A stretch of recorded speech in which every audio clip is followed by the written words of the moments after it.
Halloween est sans doute l'une des fêtes les plus célèbres au monde. L'objectif est simple, la peur. C'est d'ailleurs l'une des raisons pour laquelle je n'ai ni dégradé, ni taillage de barbe et que je ressemble à rien. Tout ça dans le but d'effrayer le plus de monde possible.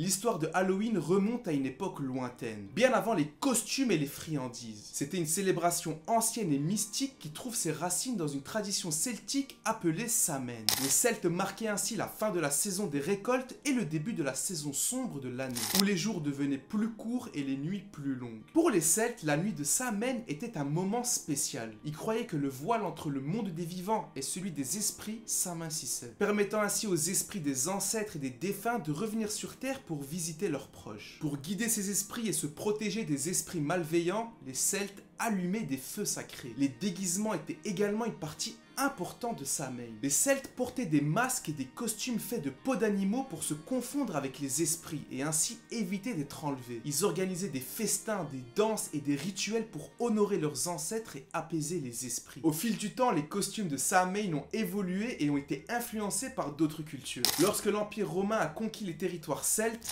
certaines traditions romaines ont été combinées avec celles de Samhain, donnant naissance à une célébration plus complexe. Au 7e siècle, le pape Boniface IV a décrété que le 1er novembre serait la Toussaint, une journée pour honorer les saints catholiques. Et les immigrés irlandais ont apporté les traditions de Halloween aux États-Unis au 19e siècle. Progressivement, la fête s'est intégrée à d'autres coutumes américaines et elle est devenue ce que nous connaissons aujourd'hui. Une fête remplie de déguisements, de bonbons et de divertissements. Mais est-ce que vous savez pourquoi les citrouilles sont devenues si populaires à Halloween? L'histoire remonte à l'Irlande. Les Celtes sculptaient autrefois des navets pour créer des Jack-o'-lanterns, inspirés d'une légende sur un homme nommé Stinky Jack. Avant de continuer, je vais vous raconter l'histoire de Stinky Jack. Il y a plusieurs siècles en Irlande vivait un ivrogne connu sous le nom de Stinky Jack. Il était célèbre dans tout le pays en tant que trompeur et manipulateur. Lors d'une nuit fatidique, Satan entendit parler des méfaits de Jack. Peu convaincu des rumeurs, le diable décida de vérifier par lui-même si Jack était à la hauteur de sa réputation malfaisante. Comme à son habitude, Jack était ivre et il se promenait à travers la campagne la nuit. Quand tout d'un coup, il tomba nez à nez face à un corps qui était sur son chemin. Le corps, avec une grimace sinistre sur le visage, s'avérait être le diable lui-même. Et à ce moment-là, Jack réalisa que c'était la fin pour lui. Satan était venu pour récupérer son âme malfaisante. Alors Jack fit une dernière demande. Il demanda au diable de lui permettre de boire de la bière avant de partir en enfer. Ne trouvant aucune raison de refuser sa demande, Satan emmena Jack au pub local et il lui a fourni de nombreuses boissons alcoolisées. Après avoir étanché sa soif, Jack demanda à Satan de payer l'addition. Ce qui le surprit car il n'avait pas d'argent sur lui. Jack lui a alors dit de se transformer en une pièce pour payer le barman et de reprendre sa forme initiale lorsque personne ne le verra. Satan s'exécuta. Il était impressionné par les tactiques malveillantes de Jack. Astucieusement, Jack glissa le diable transformé en pièce dans sa poche où se trouvait également un crucifix. La présence du crucifix empêcha le diable de s'échapper de sa forme. Cela força Satan à accepter la demande de Jack. En échange de sa liberté, il devait épargner l'âme de Jack pendant 10 ans. Et 10 ans après la date à laquelle Jack avait conclu son accord, il se retrouva naturellement à nouveau en présence du diable. Et il sembla accepter que son heure était venue d'aller en enfer pour de bon. Alors que Satan s'apprêta à l'emmener en enfer, Jack demanda s'il pouvait avoir une pomme pour apaiser sa faim. Satan accepta à nouveau cette demande. Alors qu'il grimpait sur les branches d'un pommier voisin, Jack entoura la base de l'arbre du crucifix. Satan, frustré d'avoir été piégé à nouveau, exigea sa libération. Et comme Jack l'avait déjà fait précédemment, il formula une deuxième demande, que Satan ne prenne jamais son âme en enfer. N'ayant pas d'autre choix, le diable accepta et fut libéré. En vrai de vrai, il aurait pu demander ça depuis le début. Il s'est juste cassé la tête. Finalement, l'ivresse prit le dessus sur Jack et il mourut. L'âme de Stinky Jack se prépara à rentrer au paradis, mais il fut empêché, car Jack avait une vie de pêcheur basée sur la tromperie et la boisson. Il n'était pas autorisé à rentrer au paradis. Jack se rendit alors aux portes de l'enfer et implora d'être admis dans le monde souterrain. Satan, respectant son obligation envers Jack, ne put pas prendre son âme, et il donna à Jack une braise pour éclairer son chemin. C'est ainsi que Jack est condamné à errer dans le monde, avec seulement une braise à l'intérieur l'intérieur d'un navet pour éclairer son chemin. Revenons à l'histoire des citrouilles. Quand les Irlandais ont immigré aux États-Unis, ils ont découvert que les citrouilles étaient plus faciles à sculpter et ils ont du coup adopté cette tradition, donnant naissance au célèbre Jack O'Lanterns en citrouille. Une autre coutume irlandaise est le colcannon. C'est un plat traditionnel à base de pommes de terre et de choux servi pendant Samhain. Les gens y cachaient souvent des objets tels que des pièces de monnaie, des anneaux ou des boutons. Selon la tradition, si un célibataire trouvait l'un de ces objets dans son colcannon, il était censé se marier dans l'année. De nos jours, Halloween est toujours une fête populaire en Irlande. La ville de Derry en Irlande du Nord organise le plus grand festival d'Halloween d'Europe. Pour l'occasion, la ville est envahie de créatures effrayantes, de feux d'artifice et d'animations. Les États-Unis d'Amérique, sans doute le pays où la fête d'Halloween est le plus populaire. Les enfants se promènent de porte en porte pour réclamer des bonbons, les fêtes costumées ou encore les maisons hantées sont également très populaires. Saviez-vous que l'une des traditions les plus emblématiques d'Halloween aux États-Unis est la célèbre parade d'Halloween de New York? C'est une vraie dinguerie. La parade attire chaque année près de 2 millions de spectateurs et plus de 15 000 participants. Mais est-ce que vous savez d'où vient le nom Halloween? C'est tout simplement une contraction de All Hallows Eve, qui signifie en français la veille de la Toussaint, car la fête tombe la veille de la Toussaint. Smart.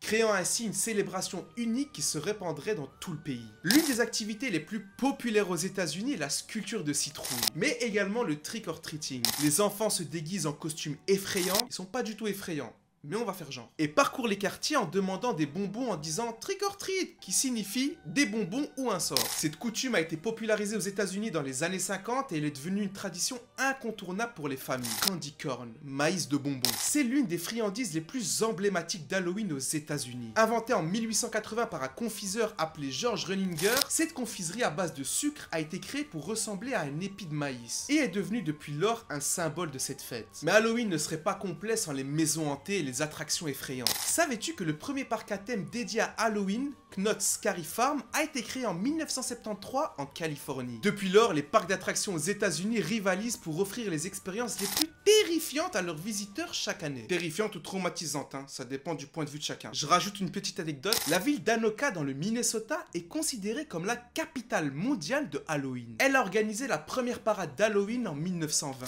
Tout ça pour détourner les jeunes trouble-fêtes de foutre le bordel dans la ville en cette soirée d'Halloween. Aujourd'hui, cette tradition est toujours très vivante et la ville est plutôt fière de son titre.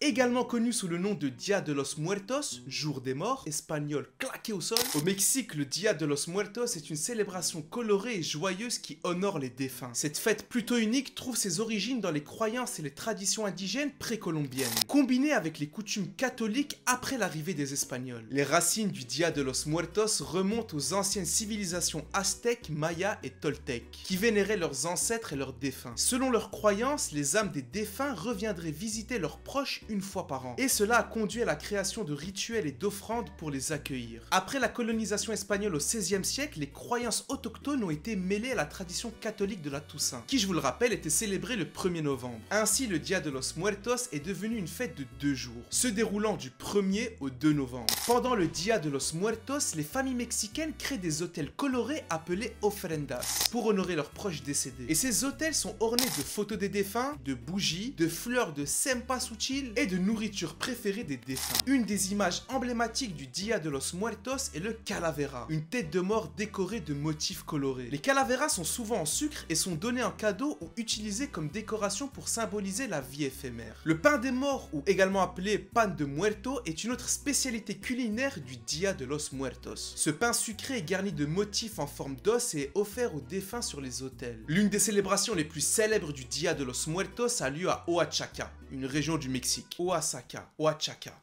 Je sais pas trop comment ça se prononce. Chaque année, des milliers de personnes se rendent dans les cimetières pour nettoyer et décorer les tombes de leurs proches. Les familles organisent des pique-niques festifs près des tombes, ils chantent des chansons, racontent des histoires et se souviennent de leurs proches de manière joyeuse et affectueuse. C'est une fête qui célèbre la vie, la mort et la continuité de l'amour pour les défunts. C'est un moment où les Mexicains se rassemblent pour honorer leurs ancêtres, partager des souvenirs et célébrer la beauté de la vie éphémère.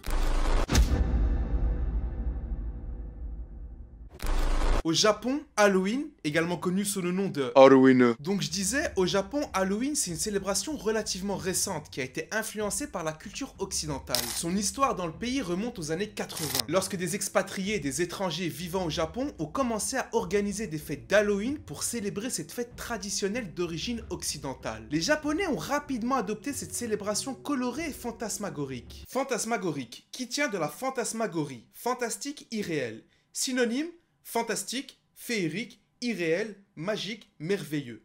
Contraire, réel, vrai. Voilà. Aujourd'hui, Halloween est devenu un événement populaire dans tout le pays, en particulier chez les jeunes générations. Une des principales activités d'Halloween au Japon est le cosplay. Vous êtes déjà censé savoir qu'est-ce que c'est qu'un cosplay. Et si c'est pas le cas, c'est simple. Un cosplay, c'est un déguisement d'un personnage fictif, souvent inspiré de la pop culture comme des personnages d'animé, de manga ou de jeux vidéo. En primaire par exemple, je me suis déguisé en Sasuke. Je portais donc un cosplay. Et les Japonais se donnent à cœur joie pour créer des costumes originaux et éblouissants, transformant les rues en un véritable défilé de créativité. Les festivités d'Halloween au Japon comprennent également des défilés, des feux d'artifice, des maisons hantées et des événements spéciaux dans les parcs à thème. Les commerçants et les restaurants se joignent également à la fête en proposant des plats et des boissons spéciales pour l'occasion, souvent décorés de motifs effrayants. Une tradition unique liée à Halloween au Japon est le trick or treat. C'est la même fête qu'aux États-Unis. Les enfants se déguisent et ils vont de porte en porte pour casser les... pour demander des bonbons. Cependant, il y a une petite différence. Au Japon, les enfants disent trick or treat en japonais, ce qui donne トリックオアトリート。 voilà. Une autre tradition fascinante est la célébration du Dia de los Muertos mexicain, qui se fête également au Japon. Des hôtels spéciaux sont dressés pour honorer les esprits des ancêtres décédés. L'une des régions les plus célèbres pour ces festivités d'Halloween au Japon est Shibuya, un quartier animé de Tokyo. Chaque année, des milliers de personnes se rassemblent à Shibuya pour participer à des fêtes en plein air, se montrer dans leurs costumes les plus extravagants et profiter de l'atmosphère festive. Ensemble, on a exploré l'histoire captivante d'Halloween, de ses racines celtiques à son évolution en une célébration mondiale. N'oublie pas de t'abonner. Merci.